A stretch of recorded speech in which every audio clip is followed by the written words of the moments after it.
Less than 24 hours since news broke of the forced resignation of an FBI giant, an agent's agent named James Dennehy, who'd promised to, quote, dig in and stand with and by the FBI workforce.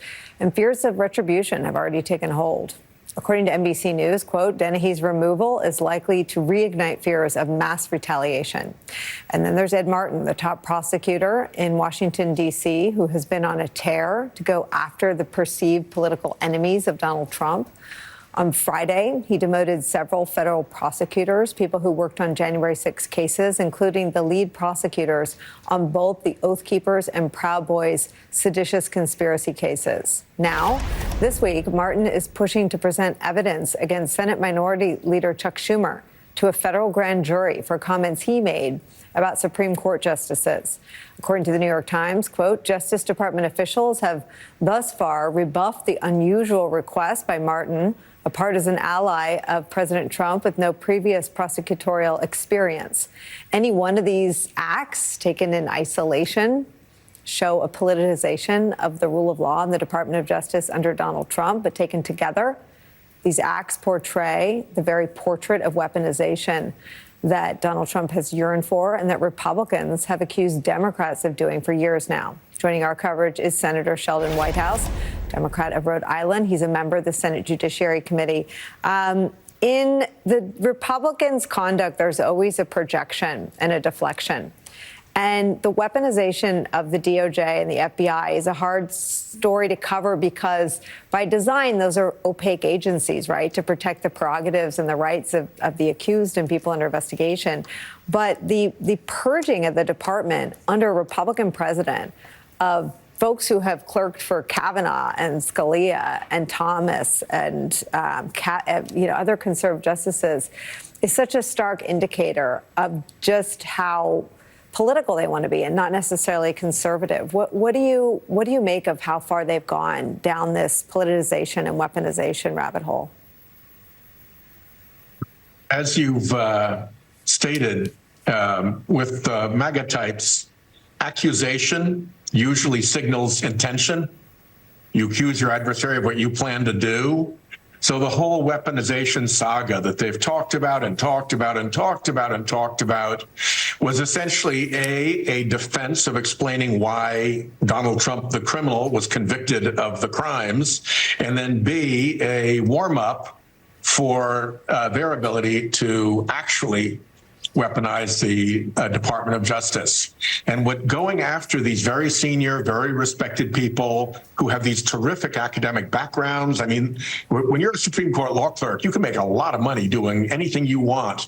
And when you want to work in the Department of Justice, it's because you care about that and you are a very, very respected person. And so to take those people and trash them is done both to get them out of the way, but also to send a message to everybody else. We don't care who you are. We don't care how good you are. We're throwing you out of the department if you don't kowtow to our political motivations here. And what they don't seem to understand is it is the job of these senior FBI people to stand watch and police those institutional guardrails that protect the integrity of the FBI. So they're doing their job when they're doing this, and it's causing them to be fired, and the signal is foul. What can Democrats do in the minority to be debriefed by folks like Danielle Sassoon or James Dennehy about the weaponization and about what is actually happening right now? Yeah, I think we've got to step a little bit carefully because they've done a very professional thing. They have been asked to do something that violates the rules of the department and the standards for the administration of justice. And they've said, no, I won't do that. And instead of saying, okay, and backing off, this Trump administration has ushered them out the door. What they did wasn't partisan. What they did was simply doing their jobs, again, standing watch over the guardrails that protect all of us from abusive prosecution, whether it's a president who wants vengeance or some, kid right out of law school who doesn't know the rules and has a dumb idea and needs to be told, no, we're not going with that case, son. Get a little experience. Whatever it is, that's what they do. And the extent to which, you want to kind of recruit them into the partisan discussion of this, I just have a bit of a hesitation, because I think these are, these people's stories stand on their own. They are really proud. But I do think it's helpful to understand the context in which this is happening. These are the guardians at the gate who protect the integrity of the department. And when people of their skill, when people of their training, when people of their backgrounds are being fired, that's a warning sign. Well, let me ask the question a little differently. I didn't mean that Democrats engage them in any partisan conduct, but the committees have an oversight role over the Department of Justice and the FBI and law enforcement functions at the federal level.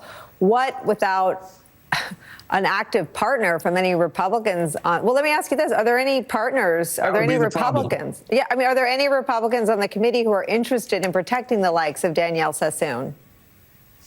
Well, it's the chairman. It's Chuck Grassley who would make that decision. The chairman sets the agenda, schedules the hearings, decides what to do. So that's a question that I guess our ranking member, Dick Durbin, would have to ask him. For now, What we can do is to follow this story and to explain to the public, as you have done so well, Nicolle, that this is a really significant alarm sign going off within the Department of Justice from people who have no reason to be opposed to a Republican administration. Yeah. I mean, I guess that's what's so stunning to me as an ex-Republican. These are the kinds of people that my old boss would have desperately wanted to retain inside the Department of Justice through a Democratic, certainly to a Republican administration. Let me ask you about this. The New York Times is reporting. What's sickening is that this guy, Ed Martin, who's been involved in a lot of this, he's kind of a lowlife himself. He's never been a prosecutor. He comes in full of partisan rancor and Trump MAGA spirit. He has no respect for what's happening around him. I don't know if he even understands the role that he's in properly. And to see him force out these really proud career people who are huge assets to the department, it's the world gone topsy-turvy. Well, and it's the world gone, it's the Republican MAGA world moving beyond anything right, left on an ideological spectrum and moving more sort of up, down around weaponization and politicization, which was Trump's stated public goal for his entire first 4 years. I want to ask you about attacks on judges. The New York Times is reporting that Elon Musk and Republican lawmakers are pressuring judges with impeachment threats. Republican Representatives Andrew Clyde and Eli Crane are launching a judicial task force to expose what they call, quote, judicial activism. Representative Clyde announced in February he was drafting articles of impeachment against a Rhode Island-based district judge. That's your home state. How do we protect our judges? Well, at the moment, it's the Marshal Service and the courts that are gathering around the judges. The threat to impeach Judge McConnell in Rhode Island is kind of dumb political noise. What's much, much scarier is when Elon Musk tweets hostile news out about a judge, and then that gets picked up by the flying monkeys, I call them, of the far right, who dwell on the internet and make vile, disgusting personal threats to people and hunt down who their family members are. They posted a picture of Judge McConnell's daughter, and that gets very personal and very threatening and does require security and is completely out of bounds. I mean, if you really think that Judge McConnell should be impeached, bring it. That's not going to work. But these dark threats from people across the internet threatening really vile personal abuse to people and to their families, that's what they're trafficking in. That's the worst part. Elon launches that stuff on purpose. He has groomed this coterie of flying monkeys on the X to go out and do their job when he, fly my pretties, sends them. And it's that targeting that I think is the scariest, because it could end in really serious physical violence. The two things together create this climate that is really unprecedented. Senator, I have to take a break. Can I ask you to stick around through the break? Come back to you on the other side. Okay, we'll be back. We'll bring David Jelly in on it as well. Don't go anywhere. The people at the Capitol knew or should have known, and now we see they knew what was coming. They stood down. The more we find out about how staged and managed this was, the more we have to have less judgment on somebody who hits a cop, or especially when we've seen they were firing tear gas into the crowd long before it was operationally appropriate. That was Washington, D.C.'s top federal prosecutor, Ed Martin, in an interview last year downplaying the acts of violence carried out against law enforcement officials protecting the U.S. Capitol on January 6th. We're back with Senator Sheldon Whitehouse and David Jolly. Senator, what is sort of the best case scenario for how much Democrats can protect the rule of law, at least in these first 2 years of Trump's presidency? Well, spotlights matter, attention matters, making sure that the department is following its procedures matter. This character, Ed Martin, just tried to get a grand jury investigation opened on Chuck Schumer for the terrific offense of having quoted from the Bible at the same time that he's pretending that people who actually beat cops and injured them with weapons shouldn't face any consequences. And that botched effort ran afoul of the procedures of the Department of Justice. So at least there's that sign that some safeguards are working there. And I think we need to make sure that people in the department who have those jobs understand that they will be supported when they do their jobs.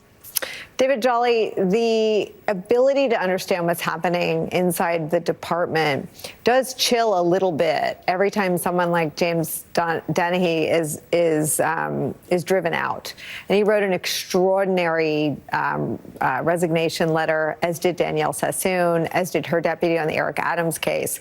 So these two things are, I'm from California, so there's always a San Andreas fault sort of analogy coming from me, but they're pressing against each other in a way that it feels like it could lead to a spectacular rupture. Yeah, there's a bit of circular analysis here. I mean, one of the things we've seen in these first 50 days is a number of brave people standing up, either in a political situation, using their Senate seat like Sheldon Whitehouse has, or the case of the acting U.S. attorney in SDNY saying, I'm resigning, I'm not following your direction. What we're seeing from the IGs and others, what we're seeing from world leaders who are now treating Donald Trump like the bully he is, as opposed to a world leader. Those are great moments. But where the circular analysis does come in is with all of these resignations, there's also an equal chilling effect. I think your word's exactly right, the chilling effect. Not only does it remove those voices from the process and those checks on accountability, but it honestly chills people who are otherwise considering contributing to kind of the professional, legal, or political resistance to this. I mean, we all know his ability to launch an investigation is sufficient to quiet some voices who can't afford representation or can't afford the disruption of their life, using either a judicial investigation, a Department of Justice investigation, an audit, a termination of employment. For people considering running in 2026, there are so many opportunities right now for Democratic candidates to step up. This could be a great midterm. But if you're one of those potential candidates, you're thinking, am I willing to step into the fray in a high-profile environment and subject myself to a possible investigation through the weaponization of the Department of Justice or a financial audit? This is already having a chilling effect. And I think if that is the only thing the Trump administration accomplishes, and they are short of any actual charges or convictions, because most of these are superfluous and meaningless investigations, they've achieved what they hope to do, which is to quiet the voices of dissent. Senator Whitehouse, are you going to be there tonight? I've got my gag reflex just isn't working for that. Is that a no? No. Well, thank you for sharing that with us, and thank you for joining us today. David Jolly, thank you for spending the hour with us. We're going to sneak in one more break. We'll be right back.